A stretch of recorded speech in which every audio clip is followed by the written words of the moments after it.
Hello everyone, Headlabs here. Today we're going to be making a little VR streamer screen or like recording screen. So I'll just type that in, recording VR streamer recording screen. And if you don't know what it is, and I honestly don't expect this video to get a lot of views, but I do expect the people who need it will get a lot of help from it, because if you don't know what a streamer screen is, it's basically where the screen itself, where my mouse is, this screen shows like a 2D view, dislocated from the player, like kind of observing the player. Whereas the VR screen is actually like, the person moving around and having all those like motion sick motions or whatever, like having the actual like head movements and everything, and like the small jitters and like when the person shakes up, yes, no, and all this stuff. That is the VR view. Whereas the streamer screen is like kind of watching steady from afar, and it kind of like tracks the player. So to set that up really quickly, we're going to add a world. Okay, we're going to save the world scene. And what we're going to do is we're going to add a camera.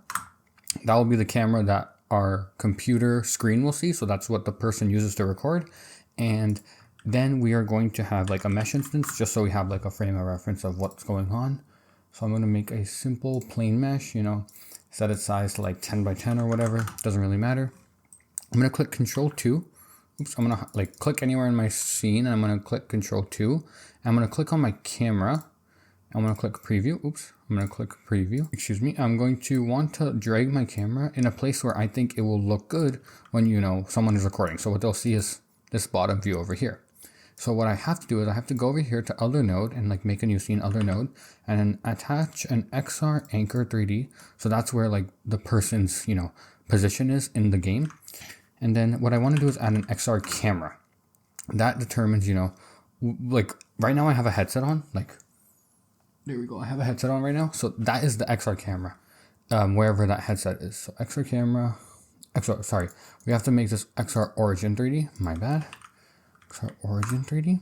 And then it tells us with a little warning, make sure you have stereoscopic output enabled. So what we're going to do is we're going to rename this to player or what have you, sorry. And we're going to go to project settings, like it says, scroll down till we see XR, open XR. Enabled, and shaders also enabled, so save and restart. Give that a second. Of course, everyone's on my background. Cool. And what we want to do is we want to go to our player and attach a script. And over here, if you just go to the Godot docs, and in their XR section, setting up XR, I'll have a link to this in the description if I remember. Let me write that down. Link XR docs. There, everyone saw I wrote that. Okay, so what you want to do is you want to just copy paste. You just want to copy paste this code over here, right here, into your player GD. And if you don't know what this does, it's literally just saying, find the XR server and make the interface, and display server, disable vsync because you don't want like the stuttering in your headset. You just want a full frame, and then use XR equals true. And then what you want to do is when you go back to the 3D viewport, the key point here, with no extra scripts, no add-on, no baggage, the simplest way you can do this is just to type in sub-viewport. So a sub-viewport is like a viewport inside of a viewport being like a display set, a place where like the game is displayed. A sub-viewport is like another part of the game displayed. And another part of the game displayed is going to be in our headset. So I'm pointing to myself via the hand cam.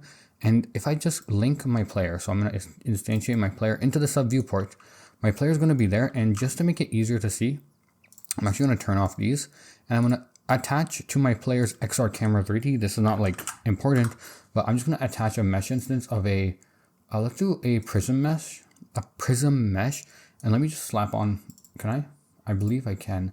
If I do new standard material, I believe I can just drag on my icon to SVG. There we go. Beautiful. So we have like a head of sorts. If we go over here in Godot, you can see that the head is there. I'm actually going to move the camera a little bit closer just so we can see. So if you wanted to enable and disable it, you'd have to just play around with the camera, add or delete, or, enable or disable. Where is it, current or non-current? If you do or don't want streamer mode, because the computer actually has to render your headset, and then the camera, like the screen itself, I'm pointing forwards as my screen is right there. So if I click F5 to run the scene, once you have Steam VR set up, what you're going to see is if I have, my game running over there, this is like the recording that you would see. And when I go back into my actual game, you can see that if my head turns in the game, then my head turns also in, the screen, the actual game, but that is the streamer view. That is like a camera that is behind me. Hopefully this clears things up about setting up a streamer mode. I saw in Mux213, I don't know his exact channel name, but I saw in his channel that he used a streamer camera and it worked really well. So this is the exact same idea. I just made a tutorial on it, a really short tutorial. Stop and quit. Stop recording.